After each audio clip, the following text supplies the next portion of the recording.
ये जो screw driver है ये आपके मिनटों के काम को सेकंडों में कर देगा। यहाँ पर आप देख पा रहे हैं मैंने स्क्रू को अनस्क्रू किया है और ये जो स्क्रू ड्राइवर है ये इलेक्ट्रिक के साथ मैनुअल भी है। मैं अभी आगे वीडियो में आपको बताऊंगा। अच्छा, इसमें एक एलईडी लाइट भी लगी है जो कि लो लाइट कंडीशंस में आपको काम करने में सहायता देगी। यहाँ पर पैकेज जो है कुछ इस तरह से हमें रिसीव हुआ था।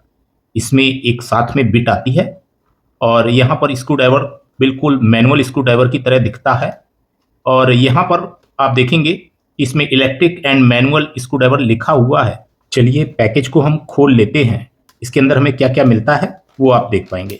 यहाँ पर पैकेज को मैंने इस तरह से खोल दिया है। यहाँ पर आप देखेंगे इसमें हमें यूज़र मैनुअल मिला है, यानी इसको कैसे यूज़ करना है के बारे में जानकारी दी गई है। यहाँ पर यूज़र मैनुअल हम साइड में रख देते हैं। यहाँ पर आप देखेंगे इसके साथ में ये चार्जिंग केबल दी गई है जो कि माइक्रो चार्जिंग केबल है।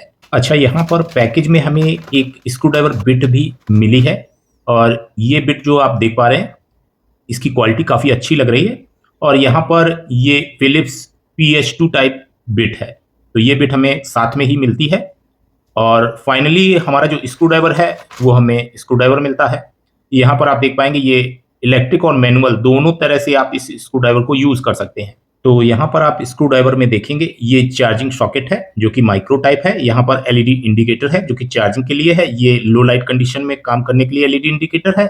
यहाँ पर आप देखेंगे जब हम पुश स्विच इसके प्रेस करते हैं ऐसी स्थिति में एलईडी इंडिकेटर जो है वो ग्लो होता है। यहाँ पर दो पुश स्विच हैं। बैक साइड का जो पुश स्विच है उसे प्रेस करने पे ये एंटी क्लॉकवाइज और फ्रंट साइड का पुश करने पे ये क्लॉकवाइज रोटेट होता है। यहाँ पर आप देख पाएंगे इस तरीके से इसमें पुश स्विच दिए गए हैं। यहाँ पर आप देखेंगे इसका जो चार्जिंग सॉकेट है ये माइक्रो टाइप है और इसके साथ में आई चार्जिंग केबल जो है यहाँ पर हम लगाकर इसे चार्ज कर सकते हैं। यहाँ पर आप देख पाएंगे इस तरीके से हमने केबल जो है इसे लगा दिया है। किसी भी मोबाइल चार्जर द्वारा आप इसे चार्ज कर सकते हैं।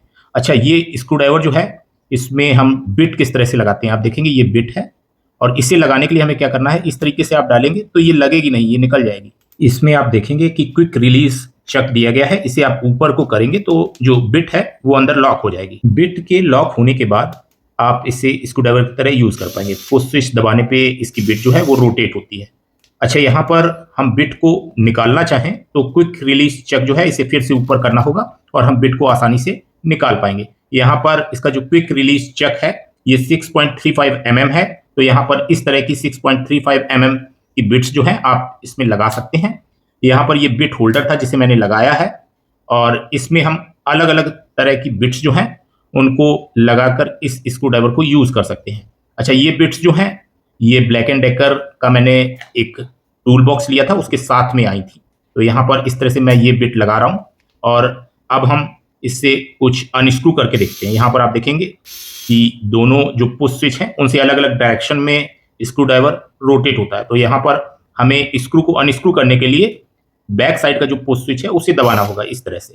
तो आप देखेंगे मैं स्क्रू को अनस्क्रू करता हूँ, बड़ी आसानी से इसने अनस्क्रू कर दिया है और अब हम इसे फिर से स्क्रू कर देते हैं। मैं आपको यहाँ पर बताना चाहूंगा कि इस स्क्रू ड्राइवर का इलेक्ट्रिक टॉर्क पावर जो है वो 2 Nm यानी 2 न्यूटन मीटर तक का है और यहाँ पर इसका मैनुअल जो पावर है वो 10 Nm तक का ये दे सकता है। यहाँ पर आप इसे इस तरह से वर्टिकल रख कर भी काम कर सकते हैं और इसमें आप बिट होल्डर लगाकर अलग अलग बिट्स को उपयोग कर सकते हैं। हालांकि इस स्क्रू ड्राइवर के साथ में केवल एक ही बिट आती है, तो यहाँ पर आप इस तरह की बिट्स जो कि 6.35 mm की होती हैं को अलग से परचेस करके इस स्क्रू ड्राइवर के साथ यूज कर पाएंगे। यहाँ पर आप देख पाएंगे ये ब्लैक एंड डेकर की बिट्स थी और मैंने ब्लैक एंड डेकर का एक टूल बॉक्स परचेस किया था, उसके साथ में ये आई थी। यहाँ पर ये जो हमारा स्क्रू ड्राइवर है इसमें खास बात यही है कि ये इलेक्ट्रिक के साथ साथ मैनुअल है। अच्छा, मैनुअल का उपयोग कब आएगा इसको हम जान लेते हैं। तो यहाँ पर मैं इसे आपको प्रैक्टिकल करके दिखाता हूँ। तो आप यहाँ पर देखेंगे एक यहाँ पर बोल्ट लगा है जो कि 10 mm साइज का है। तो हम इसकी बिट जो है इसे निकाल लेते हैं और हमें वो बोल्ट जो है उसे अनस्क्रू और स्क्रू करना है। तो हम ये बिट होल्डर जो है इसमें लगाएंगे।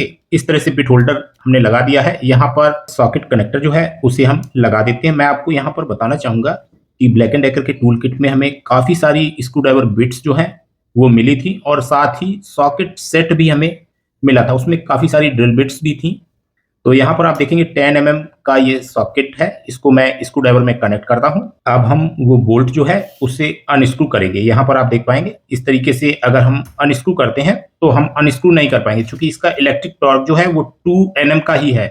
तो यहाँ पर अब हम इसे मैनुअली यूज करेंगे। मैनुअल हमें केवल उतना ही यूज करना है कि इस जो बोल्ट है इसको हम लूज कर दें। अच्छा, लूज होने के बाद हम इसका जो इलेक्ट्रिक टॉर्क है उसकी मदद से इसको अनस्क्रू कर सकते हैं। तो यहाँ पर हमने इसे लूज कर दिया है और अब हम इसका इलेक्ट्रिक टॉर्क जो है उसे यूज करके इसको अनस्क्रू करेंगे। यहाँ पर आप देख पाएंगे। तो इस तरह से जहां पर आपको काफी ज्यादा टॉर्क की जरूरत पड़ेगी वहां पर आप इसे मैनुअल तरह से इस्तेमाल करेंगे और फिर इलेक्ट्रिक तरह से, तो आपका जो काम है उसको काफी जल्दी आप फिनिश कर पाएंगे। तो यहाँ पर ये इलेक्ट्रिक स्क्रू ड्राइवर काफी मुझे यूजफुल लगा और खास बात ये है कि बिल्कुल ये दिखने में भी स्क्रू ड्राइवर की तरह ही है। इस स्क्रू ड्राइवर की सबसे अच्छी बात मुझे ये लगी कि दूसरे इलेक्ट्रिक स्क्रू ड्राइवर की तुलना में ये साइज में काफी कॉम्पैक्ट और लाइट वेट है। चलिए अब हम इसका टीयर डाउन जो है वो करते हैं।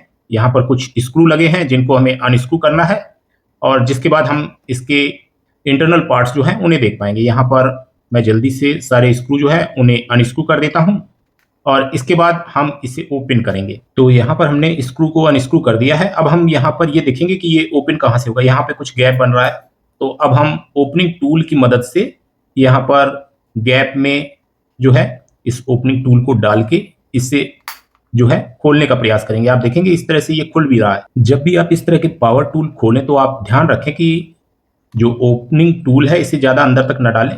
अंदर इलेक्ट्रॉनिक सर्किट और लिथियम बैटरीज जो है उनका इस्तेमाल किया जाता है और वो आपके लिए घातक हो सकता है। अगर लिथियम बैटरी जो है वो पंचर होती है या इलेक्ट्रॉनिक सर्किट टूटता है तो आपका टूल जो है वो खराब हो सकता है। यहाँ पर आप देखेंगे नॉन स्लिप रबर ग्रिप वाला इसका हाउसिंग है और इसके अंदर के जो पार्ट्स हैं वो अब हमें दिख रहे हैं। यहाँ पर इसके पुश बटन्स के ऊपर इस तरह का रबर का पैड जो है वो लगा है जिसमें कीज जो है वो लगी हैं। यहाँ पर साथ में एलईडी इंडिकेटर का भी रबर पैड दिया गया है। यहाँ पर इसके अंदर का सर्किट बोर्ड भी हमें दिख रहा है। साथ ही आप देखेंगे इसकी बैटरी और यहाँ पर इसका मोटर और गियर बॉक्स जो है। इस स्क्रू ड्राइवर की आउटर हाउसिंग जो है वो नॉन स्लिप रबर ग्रिप वाली है, तो ये काफी अच्छी बात है। यहाँ पर आप देखेंगे इसकी पीसीबी में काफी सारे इलेक्ट्रॉनिक्स कंपोनेंट हैं। साथ ही इसमें lithium battery 3.7 volt 900 milli amp power capacity वाली लगी है। यहाँ पर इस पीसीबी में जो बटन्स हैं उनको प्रेस करते हैं तो हमारा जो गियर बॉक्स है उसकी वजह से इसका चक जो है वो अलग अलग डायरेक्शन में रोटेट होता है। तो इस तरह से इसका पीसीबी बोर्ड जो है उसमें एक एच ब्रिज लगा हुआ है और उसी की वजह से अलग अलग डायरेक्शन में पुश स्विच प्रेस करने पे बैटरी के पॉजिटिव निगेटिव जो है वो पलट कर मोटर पर पहुंचते हैं, जिससे मोटर अलग अलग डायरेक्शन में रोटेट होती है। यहाँ पर आप देखेंगे इसकी पीसीबी जो है उसमें काफ़ी सारे इलेक्ट्रॉनिक्स कंपोनेंट लगे हैं, जो कि इसकी एलईडी लाइट जो है उसके लिए कुछ कंपोनेंट है, कुछ इसकी बैटरी की चार्जिंग के लिए, साथ ही मोटर को ड्राइव करने के लिए। चलिए अब हम इसकी मोटर और गियर को अलग अलग करते हैं। यहाँ पर आप देख पाएंगे इसकी मोटर और गियर को अलग करने के लिए बस आपको थोड़ा सा प्रेशर अप्लाई करना है, आप आसानी से इसे अलग कर पाएंगे। यहाँ पर आप देख पा रहे हैं मैंने इसे अलग कर दिया है। मोटर का गियर भी हमको दिख रहा है, साथ ही इसके गियर बॉक्स के गियर जो है वो हमें दिख रहे हैं। 3 गियर गियर बॉक्स में है और सेंटर में मोटर का गियर है। अगर गियर बॉक्स में एक ही गियर मोटर के गियर से कांटेक्ट में रहता है तो अच्छा सा फोर्स जनरेट नहीं होता, इसलिए यहाँ पर 3 गियर का इस्तेमाल किया गया है। अगर आप इस electric and manual screw driver को परचेज करना चाहते हैं तो लिंक मैंने वीडियो के डिस्क्रिप्शन में दे दिया है। उम्मीद करता हूँ ये वीडियो आपके लिए हेल्पफुल रहेगा। आज के वीडियो में इतना ही। Thanks for watching. Have a nice day.